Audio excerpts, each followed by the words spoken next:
Хоёрдугаар бүлэг Монгол дахь улс төрийн хэлмэгдүүлэлт эхэн үе. Хэлмэгдэл ба цагаатгал түүх ба баримт номын хэсгээс та бүхэн хүлээн аван сонсож байна. Хоёрдугаар бүлгийн 9 дахь хэсэг. Монголын малчид зүүнтэн болов. 1920-ад оны дунд үеэс эхлээд 20 дугаар зууны дуустал бид Монгол ардын нам биш, Монгол ардын хувьсгалт нам шүү гэж зүтгээд байсан улс төрийн хүчин 2010-ад оноос яагаад бид Монгол ардын хувьсгалт нам биш, Монгол ардын нам шүү гэж байх болов. Чингихтэй яагаад 1920 оны 6 дугаар сарын 25-нд эх орныхоо нийслэлд байгуулагдсан Монгол ардын намыг улс төрийн байгууллага биш хэмээн үгүйсгдэг вэ? Зэргийг анхааралтай судалж тогтоохгүйгээр энэ намын хэн болохыг хэлэхэд хэцүү байдаг. Өөрсдөд нь ч хэцүү байдгийн нэг илрэл бол нэрээ солих гэж бөөн асуудалд ороход хүрсэн явдал буй за. Монгол ардын нам, Монгол ардын хувьсгалт нам болсон буюу их хурл нь цаазын эндэр болсны дараах их хурлаараа 1925-д энэ нам мөрийн хөтөлбөрөөр шинжилэн боловсруулж улс орноо хөрөнгөний бус замналд хөтлөнө гэдгээ тунхаглан тэр зорилгоо хэрэгжүүлэхэд нэг гол нөхцөл нь хар шар харгисуудын үлдэгдлийг бүр мөсөн арилган устгаж бас ард түмэнд харшилтай болсон хуучин цагийн зан сурталыг бүр мөсөн үндсээр нь устган арилгах явдал хэмээн зарласан байдаг. Дээрх зорилгоо биелүүлэх ажлыг тэд өөрийгөө цэвэрлэхээс эхлэв.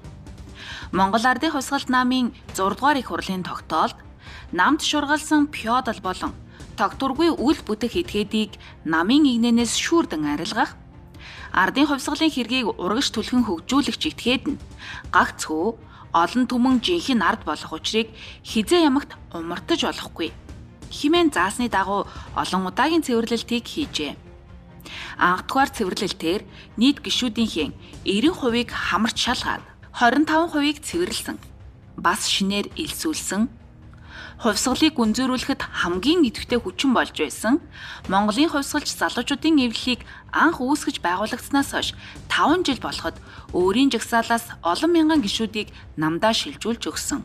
Ингэснээс харахад элзэгчд нь анх байгуулагдахдаа Монгол ардын намыг халах зориултаар буй болсон Монголын хувьсгалч залуучуудын эвлэлийнх нь байсан нь энэ аж. Үнэхээр л хувьсгалч шатаар дамжуулж чаджээ. Гэтэл цэвэрлсэн 25% нь буюу 7600 гаруй гишүүний 1900 гаруй хүний хувь заяа юу болсон? Тэд хэн байсан бэ гэдэг их нацтай. Лавал тэд жинхэнэ ард биш байсан байна. Энэ бол зөвхөн анх дугаар цэвэрлэл шүү дээ. Цаашид улам эрчимтэй өрнсөн гэж цохон дурдсан нь буй. 1926 оны 9-өөс 10 дугаар сарын заагаар хуралдсан Монгол ардын хувьсгалт намын 5 дугаар их хурал дээр намын дарга дамд орж хийсэн илтгэлдээ ардын засаг тогтсноос хойших 5 жилийн хугацаанд уламжлалт төрийн албан зүтгэж явсан хүмүүс бичих хэргийн төшмөдүүдийг хүртлэх хүмүүсийг хэрэгм зэрэг эрх дарахыг нь устгах чиглэлд авч явуулсан олон арга хэмжээний дүнд хар харгис нам луга тэмцэлдэх хүчин бус болжээ. Тэдний хүчин нэгэнт мөхсөн. Гисэн дүгнэлт хийсэн нь бодит үнэнд нийцэх хэдий ч ангийн тэмцлийн онол хэмээх Ленинийн сургаал номлолтой зөрчилдөх аюултай зүйл болон таарчээ. Учир нь тэрхүү номлоор бол хувьсгалын зорилт гүнзгийрэх, нарийсах тусам ангийн буюу хүн амын хэсэг бүлгүүдийн хоорондын тэмцэл хурцдах ёстой байв. Хувьсгалын талынх нь нөгөө хэсгээс социалист хүчирхийллийн аргаар нийт дарч байх ёстой. Гэтэл дамд орж тэгж дүгснээрээ дарах юмгүй болгочихжээ. Нөгөө талаар альва улс оронд эдийн засгийн үндэс хүн амд амжиргаагаа залгуулах өмч эд хөрөнгө хэрэгтэй. Энэ бол оршихуй наад захын хэрэгцээ.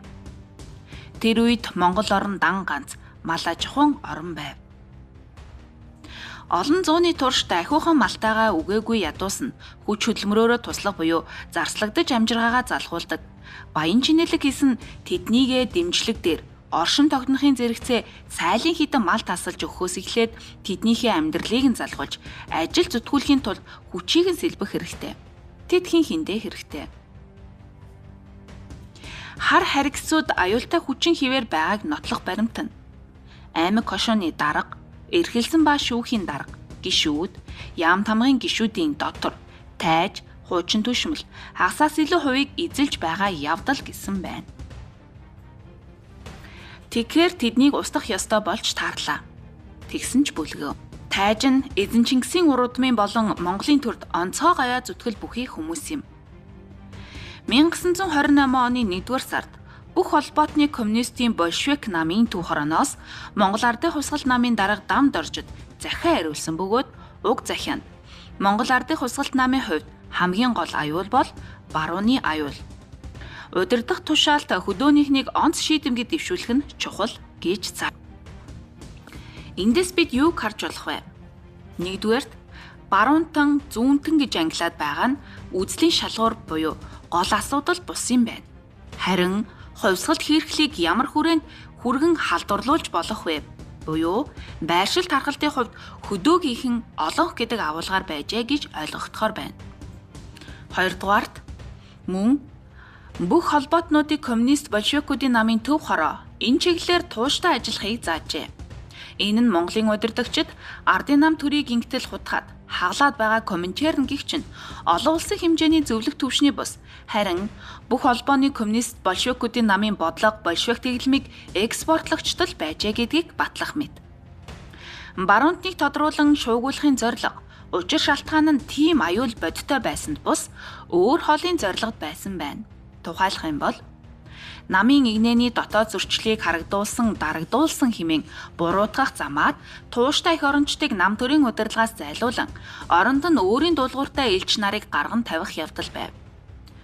Бүх холбоотнуудын коммунист большевикууд намын төв хороо, Коминтерны гүйцэх хороо зэрэг сүүлийн 2 жилийн туршид шахаж шаардаж Монголын удирдагчид учир зовлонгоо тэдэнд тоочин ойлгуулахыг оролцсон ч 1928 оны 10 дугаар сард Монгол Ардын хувьсгал намын ээлжид их хурлыг хуралдуулах Чехословакийн коммунист Шмирал тэргүүтээ Коминтерны бүхэл бүтэн баг ирж их хурлын бэлтгэлийг хангах болон явцыг хөдлөх зохиомжийг энэ багийнхан боловсруулан гардан хэрэгжүүлжээ.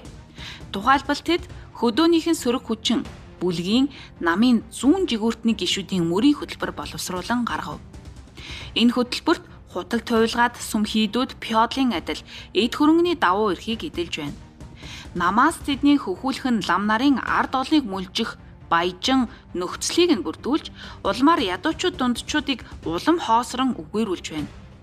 Тиймээс хуучин феодал томоохон лам сүм хийдүүдийн хөрөнгнөөс ядуу ардын ашигт нийцсэн татвар хураах арга хэмжээг авч явуулах хэрэгтэй. Монголчууд зүйл холбоот улс ба Коминтерны талыг баримтлах ёстойг заажээ. 1927 оноос эхлээд феодлын хөрөнгө хураах талаар Коминтернаас санал болгосныг Монгол Ардын хувьсгалт намын төв хорооны дарга Дамд Орж, Дид дарга Жадан ба Гэлэг Синг нараас эхлээд хүмүүс эсэргүүцэж байж төрс харуулсан боловч намын 7 дугаар их хурал дээр тэднийг баруунтан хэмээн албан тушаалаас нь халж нутаг заан явуулснаас хойш Коминтерны шийдвэрийг эсэргүүцэх чадвартай удирдах ажилтан байхгүй болж харин ч тэдний хэлснийг улам дүвийлгэх шуурхайлан биелүүлж Коминтернд чин үнэнч гэдгээ нотлох хинээрхэл өссөнтэй холбоотойгоор тэднээс ирэх шахалт улам гарсан байдаг. Коминтерн ба Монгол Ардын хувьсгалт намын зарим удирдагчдын хооронд байр суурийн зөрчилдөөн байсан бөгөөд намын дарга тэргүүтээ хідэн хүнийг зөвлөлт гүрэн авч одоод сураггүй болсноор уг зөрөлдөөн шийдэгдсэн ажээ. Бас уг зөрөлдөөнийг хэрүүлийн алин болгоод байсан нэг гол асуудлыг баячууд шинэ хөрөнгөтөн пандчин нарын хэтэрхий хөрөнгөчих замыг хязгаарлах, тэдгээрийн хөрөнгийг хураах тухай шийдвэр гаргаснаар тайлжээ.